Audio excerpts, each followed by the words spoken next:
নইলে আমরা স্বামী স্ত্রী না খেয়ে মরবো। তুই মরিস কি বাঁচিস সেটা আমার দেখবার সময় নেই। আগে টাকা দিয়ে তারপর জিনিস পাবি। আমি আর তোকে বাকিতে জিনিস দিতে পারবো না বলে দিলাম।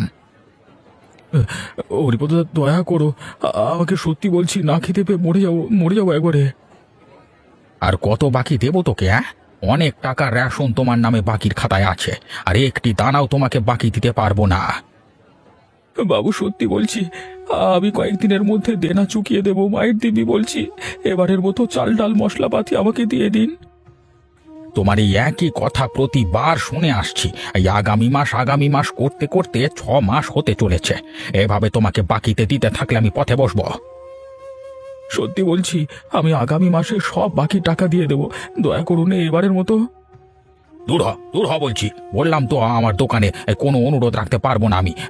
বেরো এখান থেকে, চলে যা দোকান থেকে। ঠিক আছে, চলে যাচ্ছি। এই যে শুনছো, একটা কথা ছিল। আহা, ডাকলে তো পেছন থেকে। তোমাকে কতদিন না বলেছি আমাকে কাজে যাওয়ার সময় পেছন থেকে ডাকবে না। আমার ভুল হয়ে গেছে, আর কখনো ডাকবো না তোমাকে পেছন থেকে। আসলে একটা কথা বলার ছিল। কথা বলবার ছিল যদি আগেই তো বলতে পারতে, নয়তো সন্ধ্যাবেলায় বাড়ি ফেরবার পর বলতে পারতে। ঘর থেকে বের হবার সময় কেন পিছু ডাক দিলে তুমি? বললাম তো আর ডাকবো না, কিন্তু কথাটা তো শোনো আমার। আরে বলো, তাড়াতাড়ি বলো। বলছিলাম যে আমার না খুব বড় মাছ খেতে ইচ্ছে করছে। তুমি কাজ থেকে ফেরবার সময় বাজার থেকে বড় মাছ আনবে গো আমার জন্য। আদিক্ষেতা, বড় মাছ খেতে ইচ্ছে করছে? আমি পারবো না সব মাছটা আনতে, আমার কাজে ফেরবার পথে। আমার ইচ্ছাটাকে গুরুত্বই দিল না। অবিনাশ কাকু বাড়িতে আছেন? ও, তুমি নগেনের মেয়ে পূজা, তাই না? আগে হ্যাঁ অবিনাশ কাকু। কি ব্যাপার, নগেনকে দেখতে পাচ্ছি না অনেকদিন ধরে। সে আমার কাছে আসছে না কেন? বাবার খুব শরীর খারাপ, দুদিন ধরে ওষুধপত্র কেনার টাকা নেই, তাই আমি এসেছি আপনার কাছে কিছু সাহায্য চাইতে। দেখো পূজা, নগেনের আগেও অনেকবার আমার কাছ থেকে নানান মিথ্যে অজুহাত দিয়ে অনেক টাকা মেরেছে। আমি ওকে ভরসা করি না। অবিনাশ কাকু, সত্যি বাবার শরীরটা খুব খারাপ। এই সময় ওষুধপত্র না খেলে প্রাণে বাঁচবে না বাবা। বুঝেছি, কিন্তু তুমি যদি ওষুধের জন্য টাকা নিতে এসেছো আমার কাছ থেকে, তাহলে অসম্ভব। আমি একটি টাকা দিয়েও তোমাকে সাহায্য করতে পারবো না। অবিনাশ কাকু আমাকে মুখের উপর না বলে দিল। এখন বাবাকে কি করে ওষুধ কিনে খাওয়াবো?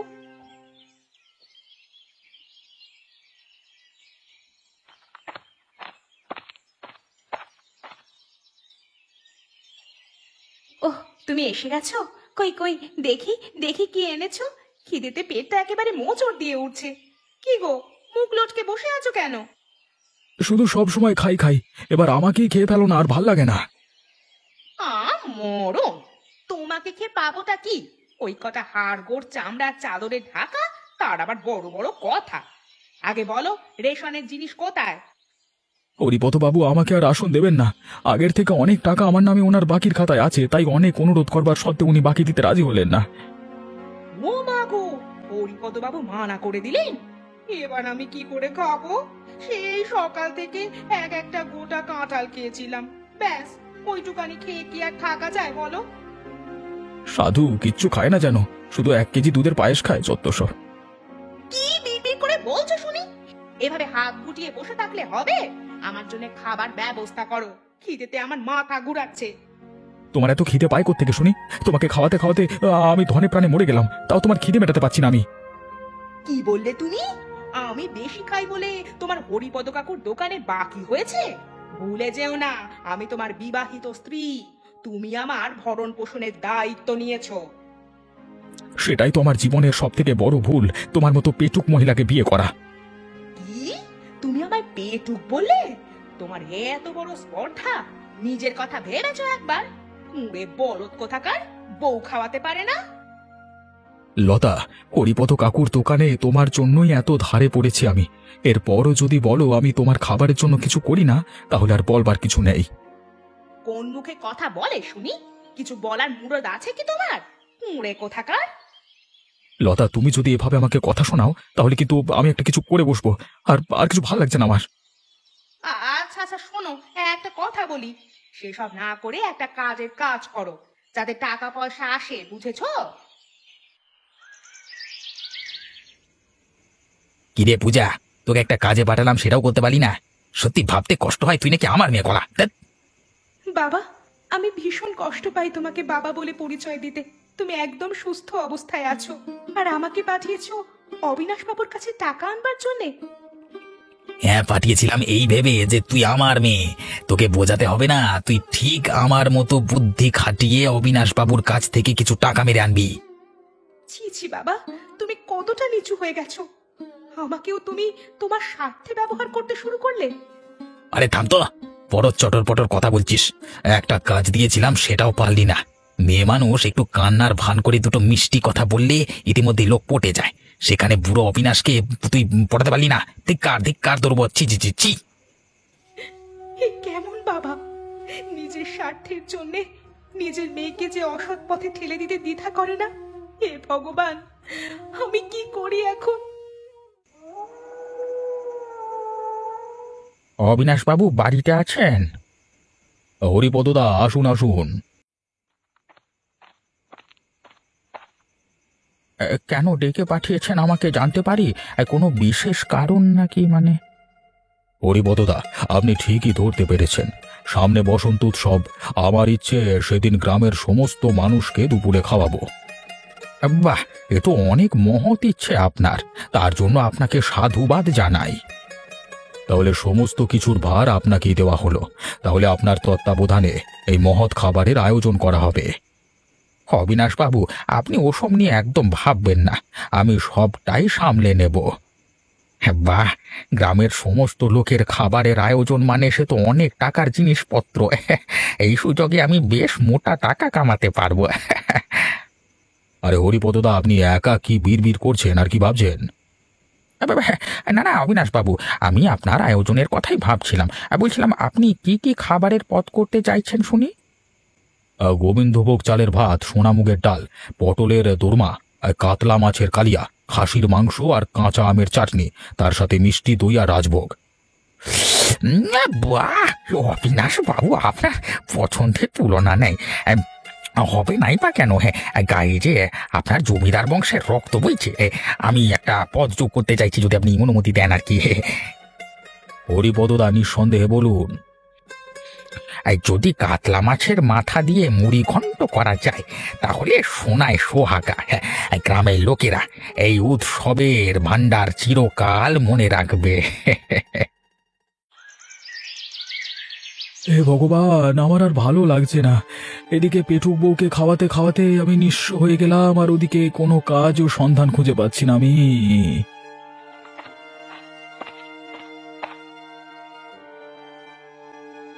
গোপাল জেঠু, তুমি কেন মন খারাপ করে বসে আছো এখানে? জেঠুর সাথে ঝগড়া হয়েছে বুঝি? আর বলিস না, তুই তো জানিস তোর বৌদি একজন পেটুক মহিলা, সারাদিন শুধু খাই আর খাই। কেন গোপাল জেঠু? লতা বৌদি না হয় একটু খেতে ভালোবাসে, তার জন্য তুমি মন খারাপ করে বসে থাকবে? তার এই অত্যাধিক মাত্রায় খাবারের পরিমাণ মেটাতে আমার হরিপদ কাকুর দোকানে অনেক টাকা বাকি পড়ে গেছে। উনি বলেছেন আর একটি দানাও বাকি দেবেন না। ও, এটা তো খুব চিন্তার বিষয়।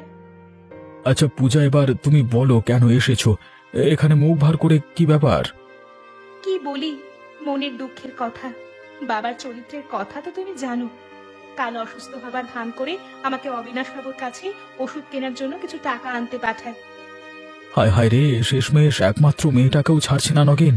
এরপর কি হবে? অবিনাশ বাবু স্পষ্ট বলে দিয়েছেন যে বাবা নাকি আগে অনেক টাকা ওনার থেকে মেরেছেন, তাই ওনার পক্ষে একটি টাকা দেওয়া অসম্ভব। তোমারও দেখি আমার মতো অবস্থা, একদিকে হরিপদ কাকু, অন্যদিকে লতার চেঁচামেচি। চলে গেলাম গো। হ্যাঁ জেঠু, বাড়ি ফিরে বাবা আমাকে অবিনাশ বাবুর থেকে টাকা আনতে না পারার জন্য অনেক কথা শোনালো। ওহে নগেন, বাড়িতে আছিস?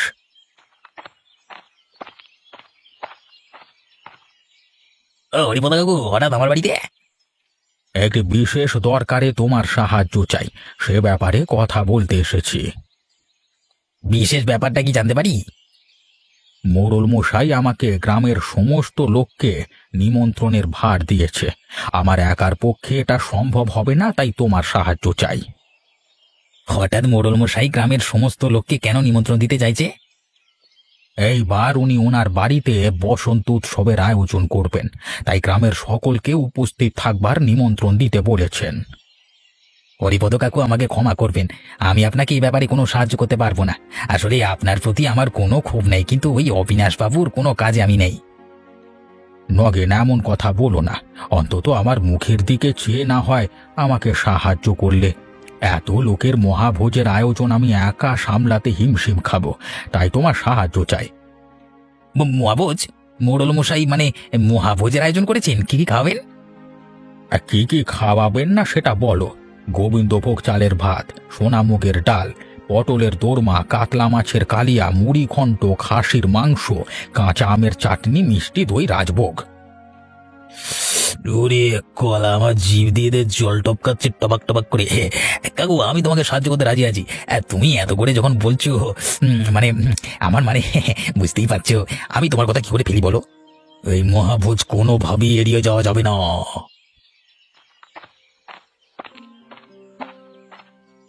ও লতাদি, কি হলো? কোথায় যাচ্ছ?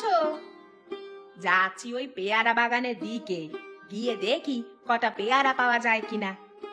তোমার চেহারা অনেক খারাপ হয়ে গেছে, তুমি অনেক শুকিয়ে গেছো গো লতাদি। আর বলিস না, খেতে না পেয়ে আমার চেহারার এই দশা। তোর গোপাল দা একটা কুঁড়ে মানুষ, কোনো কাজই সে করে না, তাই রোজগারও নেই, আর তাই সংসারে তার জন্যই অভাব অনটন।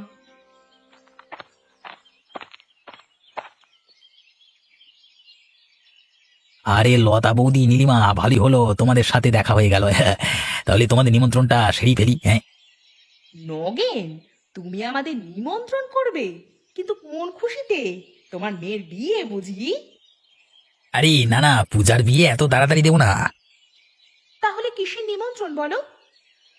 ওই মোড়ল বাবু বসন্ত উৎসবের দিন মহাভোজের আয়োজন করেছেন, তাই গ্রামের সমস্ত মানুষকে নিমন্ত্রণ করবার ভার আমাকে আর হরিপদ কাকুকে দিয়েছেন। বুঝলে? বাহ, এ তো খুশির খবর। আমি সেজে গুজে মোহভোজ খেতে চলে যাব। নগেন, বলো না কি কি খাওয়াবে? এই গোবিন্দভোগ চালের ভাত, সোনামুগের ডাল, আরো অনেক কিছু, আর বলবো না। সেখানে গিয়ে দেখতে পাবে। বাহ, অনেক দিন পর এত ভালো ভালো খেতে পারবো, শুনেই খুশি হলাম। কিন্তু কবে যে সেই দিন আসবে সেই আশাই রইলাম। হ্যাঁ, গোপালের বউ যা পেটুক সব একাই খেয়ে নেবে। আরে 10 জনের খাবার একাই নাকি খেয়ে ফেলে শুনেছি। গোপালদার জন্য করুণা হয়।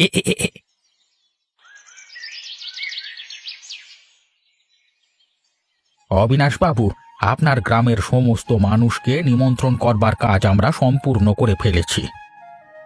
অনেক অনেক অভিনন্দন। হরিপদ বাবু, আপনি না থাকলে আমার পক্ষে এত বড় আয়োজন করা অসম্ভব হতো। সে তো আমি আপনার সাথে সর্বদাই আছি, তবে শুধু আমাকে বললে কি করে হবে? আমি নগেনকেও সাথে করে নিয়েছিলাম, কারণ আমার একার পক্ষে একদমই সম্ভব ছিল না। বেশ বেশ, ভালো করেছো। আমি দুজনের উপর বেজায় খুশি। দুজনে মিলে বাজার, হাট, প্যান্ডেলের ব্যবস্থা সবকিছুই করতে হবে। অবিনাশ বাবু, আপনি চিন্তা করবেন না, আমরা আছি। আপনার সব কাজ আমরা খুব ভালোভাবে সামলে নেব। মহা আনন্দে বড় করে মহাভোজের আয়োজন করো, তার জন্য আমি একটুও কিপটেমি করব না। আর এই গ্রামের বসন্ত উৎসবে সমস্ত লোক মহাভোজ খুব আনন্দ করে খাবে।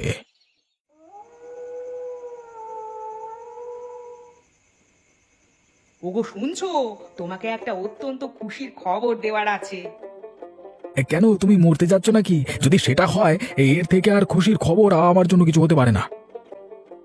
মরণ, তুমি তো সেটাই চাও আমি মরে যাই। আসলে তুমি আমাকে এক চোখেও দেখতে পারো না। আমার মতো মেয়ে বলেই তোমার মতো লোককে সহ্য করছি। অন্য কেউ হলে কবেই তোমাকে ছেড়ে চলে যেত।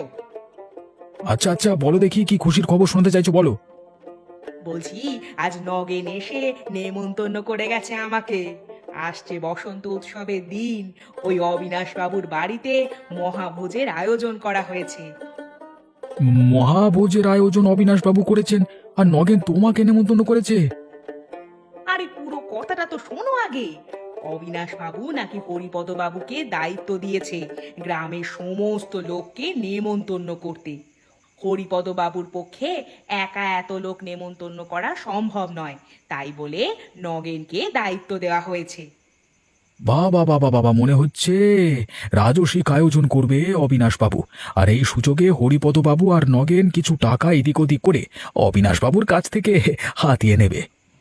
যাক, অনেক দিন পর একটা নেমন্তন্ন খেতে পারবো। তুমি তো আর আমাকে পেট ভরে খেতে দিতে পারো না। যাক, এবার না হয় পেট পুড়ে খাবো। তোমার ওটা পেট নয়, একটা মস্ত বড় কুয়ো। যতই গেলাও সেই কুয়ো আর ভরাট হয় না। লতা, একটা কথা বলে দিচ্ছি, কান খুলে শোনো। তুমিও এই মহাভোজে যেতে পারবে না, কারণ তোমার মতো পেটুক এই গ্রামে আর দুটো নেই। চুপ করো, অলস পুরুষ মানুষ কোথাকার। তুমি কে বলার আমাকে? আমি কোথায় যাব না যাব আমার খাবারের ব্যাপারে তুমি নাক গলাতে এসো না বলছি, নইলে গ্রাম শুদ্ধ অপমান করব, বুঝলে? তোমাকে বারণ করবা সত্ত্বেও তুমি এখন বসে বসে খেয়ে যাচ্ছ। তোমার ব্যাচের লোকেরা বোধহয় খেয়ে একটা ঘুম দিয়ে ফেললো। তোমার খাওয়া হচ্ছে না, সেই কখন থেকে খেয়েই যাচ্ছ। তুমি খাওয়াচ্ছ না তোমার বাপ খাওয়াচ্ছে শুনি? বেশি কথা বলো না, আমাকে খেতে দাও বলছি, নইলে তোমার বিপদ হবে।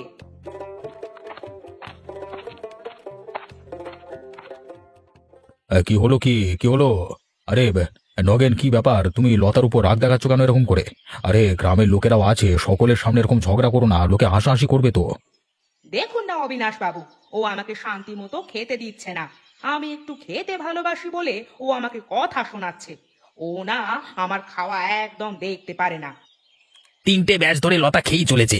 ও স্বাভাবিকভাবে খেলে এই খাবারগুলো কত মানুষ খেতে পারতো। লতা একাই যদি 20-25 জন মানুষের খাবার খেয়ে মানে একাই খেয়ে নেয়, তাহলে কি হবে? আরে নগেন, ওকে খেতে দাও। ও যখন খেতে চাইছে ওকে বারণ করো না। আমি অঢেল ব্যবস্থা করে রেখেছি, যে যত পারে ইচ্ছা যায় খাক। উফ, কোন অলক্ষণে এক রাক্ষসীকে গোপালদা বিয়ে করেছিল কে জানে। কলা না না, খাও, খেয়ে উদ্ধার করো, কলা ভাল লাগে না।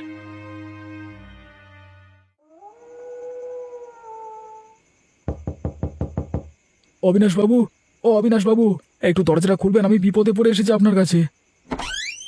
গোপাল, এত রাতে কি হলো আবার? কারোর কোনো বিপদ নাকি? আগে আমার স্ত্রী লতার খুব পেটে যন্ত্রণা করছে। ওকে কতবার বলেছি কম করে খেতে, কিন্তু কে কার কথা শুনে, হাজার বারণ করবার সত্ত্বেও ওর মতো করে হামলে খেয়েছে। এখন পেটের ব্যথায় অস্থির চিৎকার করে কাঁদছে। আরে এটা তো সবাই জানে তোমার বউ খুব পেটুক, কি আর করবার আছে? যার যেমন চরিত্র। তবে লতাকেও একটু ভেবে চিন্তে খেতে হতো। উৎসব বাড়ির রান্না তো একটু মশলাপাতি বেশি দেওয়া হয়, সেসব রান্না পেট ঠেসে খেলে এমনই হয়। সেই জন্যই ওকে আমি আসতে বারণ করেছিলাম। আজকে এই লতার জন্যই আমি ধারে পড়েছি। হরিপদ কাকার দোকানে আজকে অনেক জিনিস ধার হয়ে আছে। এই রাক্ষসীকে খাওয়াতে খাওয়াতে আমি নিজে শেষ হয়ে যাব বাবু। বলি কি, এক প্রকার ভালোই হয়েছে, পেটের ব্যথা হয়েছে। এবার হয়তো লতা কিছুটা শিক্ষা পাবে, এক প্রকার তুমি নিস্তার পাবে। ঠিক আছে বাবু, কিন্তু পেট ব্যথা বেশি হয়ে গেলে পরে আরো কেলেঙ্কারি হয়ে যাবে। এত রাতে তাকে যদি হাসপাতালে নিয়ে যেতে হয় তাহলে তো এক বিপদ। তার চিকিৎসা করবার টাকা কোথায় পাবো? গোপাল, তুমি চিন্তা করো না, আমি একটা ওষুধ দিয়ে দিচ্ছি, তুমি এখানে দাঁড়াও। এই নাও গোপাল, এই ওষুধটা এক্ষুনি এই লতাকে খাইয়ে দাও, আশা করি শীঘ্রই আরাম পাবে। ধন্যবাদ অবিনাশ বাবু, আপনাকে অসংখ্য ধন্যবাদ।